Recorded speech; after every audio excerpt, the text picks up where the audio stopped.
Wreath for Warsaw.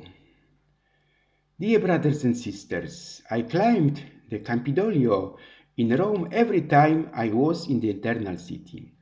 From the Piazza Venezia side, 123 steps lead up the hill, arranged in a steep staircase running straight towards the church, to the top of the hill with the visible senatorial palace, procuratorial palace, looking at the starry cobblestones on the Piazza del Campidoglio with the monument of Marcus Aurelius.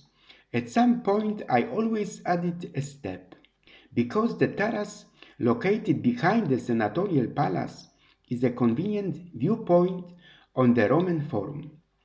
From this perspective, I most eagerly recognized the still famous buildings of the ancient Rome, the Curia, the triumphal arches, the temples of the Romans, the center of the world at that time. The capital was chosen as the place to build the castle and the main temple.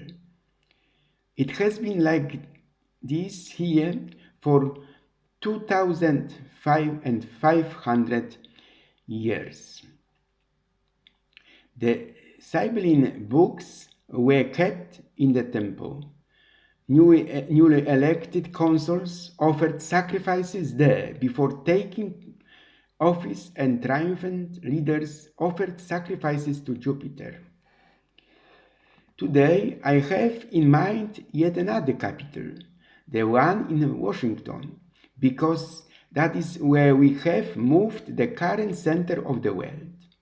The United States Capitol, a fortress and sanctuary and symbol of the city, a building located on the Capitol Hill in Washington, on the Potomac River, serving as the seat on the United States Congress, the American Parliament.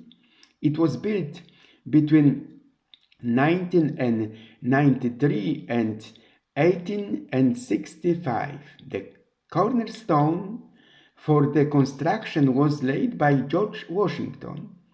After a fire in 1814, the Capitol was rebuilt, adding 2 wings and a dome topped with a statue of Columbia.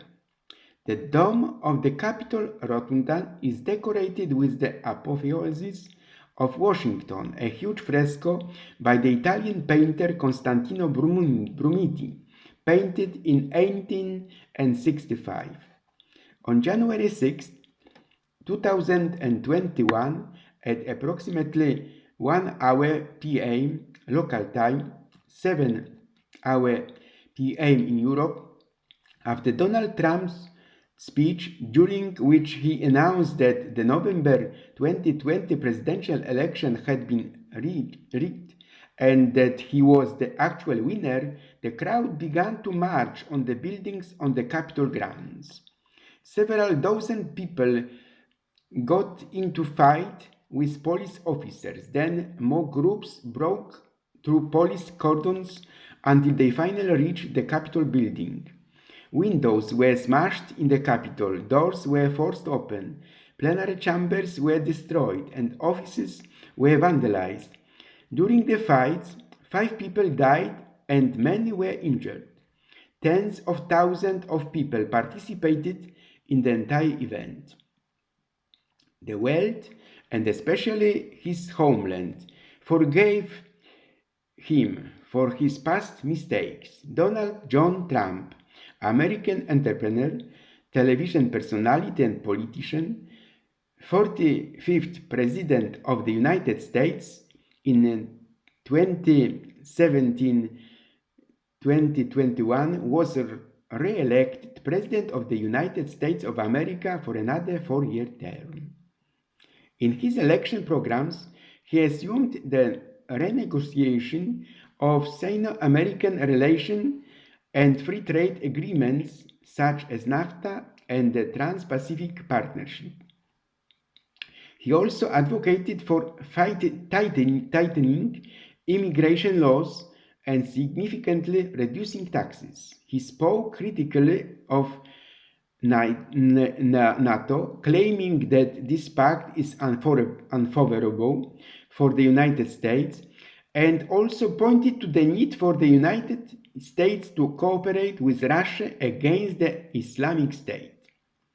In the elections held on November 5, 2024, Donald Trump won the Electoral College for the second time, this time winning 312 electoral votes against 226 votes for Kamala Harris.